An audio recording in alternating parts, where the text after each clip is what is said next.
Hello bachcho, let's discuss this question. Nerve impulse is transmitted from one neuron to another through junctions known as A neuromuscular junction, B neuroreceptor junction, C neurosynaptic junction या D neuroglandular junction। इस question को solve करने का की concept है synapse के बारे में जानना। सिनैप्स साफ शब्दों में क्या होता है, सिंपल शब्दों में गैप बिटवीन टू न्यूरॉन्स, इसको हम सिनैप्स कहते हैं। तो क्वेश्चन में हमसे क्या पूछा गया है कि एक न्यूरॉन से दूसरे न्यूरॉन के थ्रू उन जंक्शंस को हम क्या कहते हैं। तो फॉर एग्जांपल यदि हम यहाँ पर एक ड्रॉ करने की कोशिश करें एक न्यूरॉन को, इसकी डेंड्राइट्स ऐसे ब्रांच कर रही है और यहाँ पर इसकी एक्सॉन है लंबी सी, वो एंड करेगी ऐसे बल्ब जैसे प्रोजेक्शंस में, और यहाँ पर आपको माइलिन शीट दिख जाएगा। उसके बाद वाला जो न्यूरॉन स्टार्ट होगा वो कुछ इस तरह स्टार्ट होगा,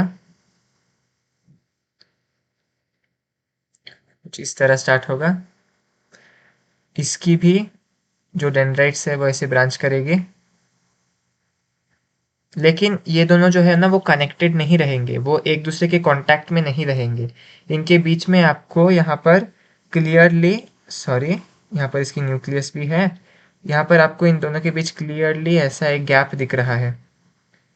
इसी गैप को हम एक टर्म यूज करते हैं इस गैप के लिए, और वो है न्यूरोसिनेप्टिक जंक्शन।